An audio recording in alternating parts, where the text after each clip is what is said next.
আজি আপোনালোকৰ লগত মই অন্য এটা খবৰ শ্বেয়াৰ কৰিম। বিশেষকৈ আজিৰ খবৰ হৈছে আমাৰ টিউটৰ গুৰুসকলৰ এটা গুৰুত্বপূৰ্ণ খবৰ আপোনালোকৰ লগত শ্বেয়াৰ কৰি আপোনালোকে স্ক্ৰীনতে আমাৰ ভিডিঅ'টো চাই থাকিব আৰু এতিয়ালৈকে যদি আমাৰ চেনেলটো ছাবস্ক্ৰাইব কৰি কেনেকৈ ছাবস্ক্ৰাইব কৰি দিব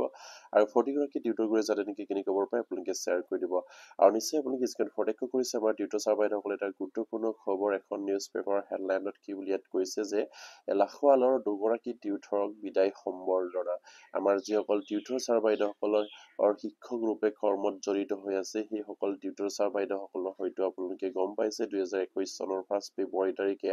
অসম চৰকাৰে বছৰ বছৰ ধৰি বিনা বেতনে শিক্ষকতা কৰি অহা যিসমূহ শিক্ষক কৰ্মচাৰী আছিল তেখেতসকলক পাৰ্টিকৰণৰ নামত টিউটৰ সজাই তেখেতসকলক পদ প্ৰভিঞ্চিয়েলাইজ কৰা হ'ল। কিন্তু সামান্য এটা খৰিটুকি লৈ তেখেতসকলে আজি এই বিদায় সম্বৰ্ধনা তেখেতসকলে মাগিবলগীয়া হৈছে আৰু তেখেতসকলক বিদায় দিয়াৰ কথা ইয়াত উল্লেখ কৰিছে আৰু তেখেতসকলৰ খুবেই এটা দুখৰ বিষয় যিহেতু তেখেতসকলে এতিয়া বিদায় লোৱাৰ পাছত বা অৱসৰ গ্ৰহণ কৰাৰ পাছত তেখেতসকলৰ কোনো পেঞ্চনৰ ব্যৱস্থা অসম চৰকাৰে এতিয়ালৈকে কৰি দিয়া নাই আৰু সেয়া খুবেই এটা দুৰ্ভাগ্যৱগত। সেইসকল টিউটৰ আজিৰ এই শিক্ষক নহয়, তেখেতসকলে বছৰ বছৰ ধৰি শিক্ষকতা কৰাৰ নামত অসম চৰকাৰ তেখেতসকলৰ ওপৰত যিখিনি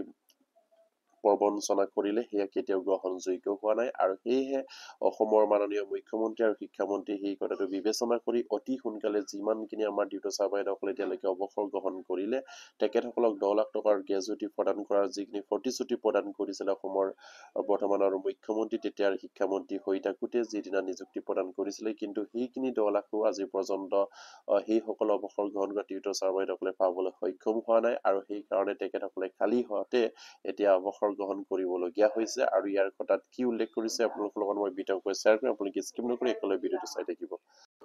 আৰু ইয়াত কৈছে যে সকলো শিক্ষকক সমান মৰ্যাদা প্ৰদান কৰিবলৈ শিক্ষামন্ত্ৰীৰ প্ৰতি আহ্বান আৰু সেইসকল টিউটৰ ছাৰ বাইদেউসকলে এতিয়া আহ্বান কৰিছে যে সকলো শিক্ষককে বা সকলো টিউটৰকে সমান মৰ্যাদা প্ৰদান কৰক আৰু তেখেতসকলক সমবেতন প্ৰদান কৰক আৰু তেখেতসকলক চৰকাৰে যিখিনি সা সুবিধা আছে সেই সা সুবিধাখিনি প্ৰদান কৰিবৰ কাৰণে তেখেতসকলে দাবী জনাইছে। ইয়াত কৈছে যে সাম্প্ৰতিক এই সময়ত অসম চৰকাৰৰ অজস্ৰ জনকল্যাণমূলক আঁচনি ৰূপায়ণ কৰি আহিছে যদিও শিক্ষা বিভাগত বৈষম্যমূলক নীতিৰ পৰিলক্ষিতত কৰ্মৰত অৱস্থাত শিক্ষক শিক্ষয়িত্ৰীসকলৰ উপকৃত হোৱাৰ লগতেই দশক ধৰি শিক্ষকৰ দিশে সেৱা আগবঢ়োৱা হোৱাৰ পাছতো অৱসৰৰ পাছত সুদা হাতেৰে ঘৰলৈ উভতিবলগীয়া অৱস্থাত অৱসৰ হোৱা নাই আৰু 2021 চনত ৰাজ্য চৰকাৰে বেঞ্চাৰ শিক্ষকসকলক টিউটৰ হিচাপে কম মজুৰিৰ পদ ফাৰিকৰণ কৰিছিল যদিও তাৰে যথেষ্ট সংখ্যক শিক্ষকৰ ইতিমধ্যে অৱসৰৰ লগতে মৃত্যু হৈছে। এনে প্ৰেক্ষাপটত সমগ্ৰ অসমত তেনে পৰিস্থিতিত চলি থকাৰ সময়তো ডিব্ৰুগড় লাখোৱাল শিক্ষাখণ্ডৰ অন্তৰ্গত শ্ৰী মাধৱদেৱ মধ্য ইংৰাজী বিদ্যালয়ৰ প্ৰধান শিক্ষক হৃদয় কুমাৰ সেনাপতি আৰু সীতাৰাম চৌগনি প্ৰাথমিক বিদ্যালয়ৰ প্ৰধান শিক্ষয়িত্ৰী চম্পক বৰুৱাই চৰকাৰৰ এনে বৈষম্যমূলক নীতিক এই অৱসৰ গ্ৰহণ কৰিছে। নিশ্চয়কৈ সেইসকল শিক্ষক কৰ্মচাৰী এতিয়া খালী হাতেৰে অৱসৰ গ্ৰহণ কৰিবলগীয়া হৈছে। তেখেতসকলক যিখিনি সামান্য এটা মঞ্জুৰি প্ৰদান কৰি তেখেতসকলক শিক্ষকৰ পৰা অৱনমিত কৰি টিউটৰ হিচাপে প্ৰাধিকৰণ কৰিছিলে কিন্তু সেইসকল টিউটৰ আজি অৱসৰ গ্ৰহণ কৰাৰ পাছত তেখেতসকলৰ কোনো পেঞ্চনৰ ব্যৱস্থা নাই বা তেখেতসকলৰ কোনো সা সুবিধা এতিয়া নাপাব চৰকাৰৰ পৰা আৰু সেইখিনি সা সুবিধা প্ৰদান কৰিবৰ কাৰণে তেখেতসকলে দাবী জনাইছে আৰু সমসামৰ সমমৰ্যাদাৰ প্ৰদানৰ নীতিৰে আৰু সমসামৰ সমবেতন প্ৰদান কৰাৰ নীতিৰে সেইসকল শিক্ষক কৰ্মচাৰীক উদ্ধাৰ কৰিবৰ কাৰণে অসমৰ মাননীয় মুখ্যমন্ত্ৰী আৰু শিক্ষামন্ত্ৰীলৈ তেখেতসকলে কৰজোৰে অনুৰোধ জনাইছে আৰু ইয়াৰ পাছতে কৈছে যে কৰ্মজীৱনৰ অন্তিমটো দিনত টিউটৰ হিচাপে পদ প্ৰাধিকৰণ হলেও দুগৰাকী শিক্ষকে বহু গাত প্ৰতিঘাতৰ মাজেদি জীৱনৰ অমূল্য সময় অসমৰ ৰাজহুৱা শিক্ষাখণ্ডলৈ সেৱা আগবঢ়োৱাৰ ভৱিষ্যত প্ৰজন্মক শিক্ষিত কৰি মানৱ সম্পদ হিচাপে গঢ়ি উদ্যোগিতৰ লগতে দেশক শক্তিশালী কৰাৰ বাবে লাখোৱাল খণ্ডৰ ফাৰিকিত নিম্ন আৰু উচ্চ প্ৰাথমিক শিক্ষক টিউটৰ সন্থাই যোৱা 3 মে'ত লাখোৱাল মধ্য ইংৰাজী বিদ্যালয়ত এখন বিশাল সম্বৰ্ধনা সভা অনুষ্ঠিত কৰে আৰু সেই মধ্য ইংৰাজী বিদ্যালয়ৰ প্ৰধান শিক্ষক দীপেন্দ্ৰ ফুকনৰ সভাপতিত্বত অনুষ্ঠিত সভাৰ উদ্দেশ্য ব্যাখ্যা কৰে দীননাথ দত্তই আৰু হিতেশ ভূঞাই আদৰণি ভাষণ প্ৰদান কৰাৰ আৰু সেই অনুষ্ঠানটোত উপস্থিত থাকি সংস্থাৰ সম্পাদক চৰিত্ৰ গগৈ অৱসৰ লোৱা সকলো পাৰিকৃত তীৰ্থক আপোনাৰ তদন্তী শিক্ষামন্ত্ৰী ৰাজহুৱা ঘোষণা অনুসৰি 10 লাখ টকাৰ গ্ৰেজুৱেটি প্ৰদান কৰাৰ লগতে কৰ্মৰত শিক্ষকসকলৰ সমদায়িত্ব আৰু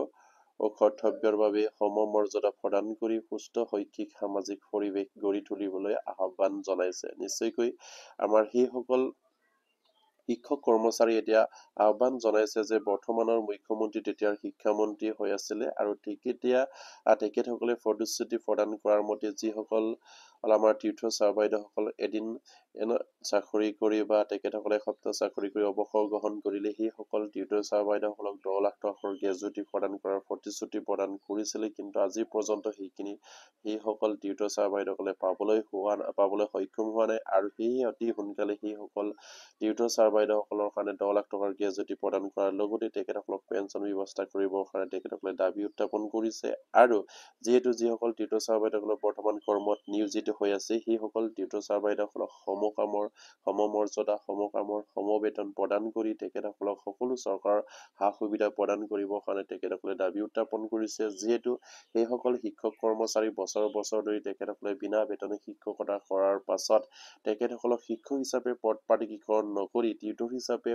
অসম চৰকাৰৰ প্ৰাধিকৰণ কৰিলে সেয়া কি ৰহস্যত পৰি তেখেতসকলে সেইসকল শিক্ষকক টিউটৰ হিচাপে সজালে সেয়া খুবেই এটা গুৰুত্বপূৰ্ণ বিষয় আৰু সেইবাবে সেইসকল শিক্ষক কৰ্মচাৰীয়ে আজি তেখেতসকলৰ পদৰ পৰা অৱনমিত হৈ টিউটৰ হিচাপে কাম কৰিবলগীয়া হৈছে। সামান্য এটা পৰিটোকি তেখেতসকলে লয় না তেখেতসকলৰ পৰিয়ালৰ ভৱিষ্যতৰ সুৰক্ষিত হৈ আছে বা তেখেতসকলৰ ভৱিষ্যত সুৰক্ষিত সেয়া কেতিয়াও তেখেতসকলে সেই সামান্য এটা পৰিটোকি লৈ তেখেতসকলৰ সেই কৰ্ম জীৱনত নিয়োজিত হৈ তেখেতসকলে সন্তোষ ল'ব পৰা নাই আৰু সেয়েহে মাননীয় মুখ্যমন্ত্ৰী আৰু শিক্ষামন্ত্ৰী সেইখিনি বিবেচনা কৰি তেখেতসকলৰ পৰিয়ালৰ ভৱিষ্যতৰ বিষয়ে চিন্তা কৰি সেইসকল টিউটৰ শিক্ষকসকলে উন্নতি কৰি চৰকাৰী সকলো সা সুবিধা প্ৰদান কৰিবৰ কাৰণে দাবী উত্থাপন কৰিছে। আৰু তেখেতসকলে জানিবলৈ দিয়া মতে আৰু ইয়াৰ পাছতে কৈছে যে আপোনাৰ সভাত 2 গৰাকী শিক্ষক চেলেং গামোচা আৰু শৰাইৰ উপস্থিতিত শিক্ষক শিক্ষয়িত্ৰীসকলে বিদায় সম্বৰ্ধনা জ্ঞাপন কৰে বুলি ইয়াত উল্লেখ কৰিছে। খুবেই এটা দুখৰ বিষয় আমাৰ টিউটৰ শিক্ষকসকলৰ বিষয়ে যদি ক'বলৈ যাওঁ আৰু সেইসকল টিউটৰক আজি অসম চৰকাৰ কিয় লাঞ্ছিত বঞ্চিত কৰি ৰাখিছে সেয়া খুবেই এটা গুৰুত্বপূৰ্ণ বিষয়। অসমৰ মাননীয় মুখ্যমন্ত্ৰীয়ে যিহেতু অসমৰ ৰাইজৰ হকে কল্যাণমূলক যিখিনি আঁচনি ৰূপায়ণ কৰি আহিছে সেই সময়তে শিক্ষা বিভাগৰ এচাম শিক্ষক কৰ্মচাৰীক তেখেতসকলে হয়তো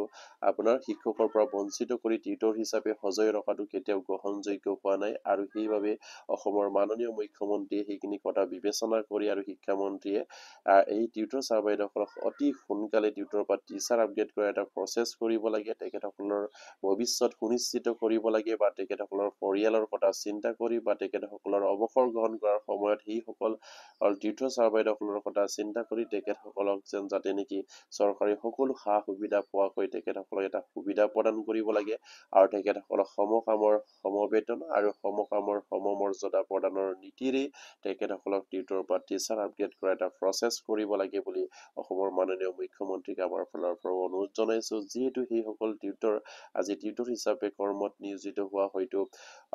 আপোনাৰ 4 বছৰ উকলিছে আৰু অলৰেডি 5 বছৰত তেখেতসকলে সেই কৰ্মত নিয়োজিত হৈ গৈ আছে আৰু সেয়ে তেখেতসকলক এক্সপিৰিয়েঞ্চৰ ভিত্তিত 4 বছৰৰ এক্সপিৰিয়েঞ্চৰ ভিত্তিত সেইসকল টিউটৰক নিশ্চয়কৈ টিউটৰৰ পৰা টিচাৰ আপগ্ৰেড কৰা এটা প্ৰচেছ অসম চৰকাৰ বিবেচনা কৰিব লাগে। যিহেতু সেইসকল শিক্ষক সামান্য এটা পৰিটোকি লৈ তেখেতসকলৰ কোনো ভৱিষ্যতৰ সুনিশ্চিত নাই বা তেখেতসকলৰ পৰিয়ালৰ কোনো সুনিশ্চিত নাই তেখেতসকলক আশা কৰি আৰু সেইবাবে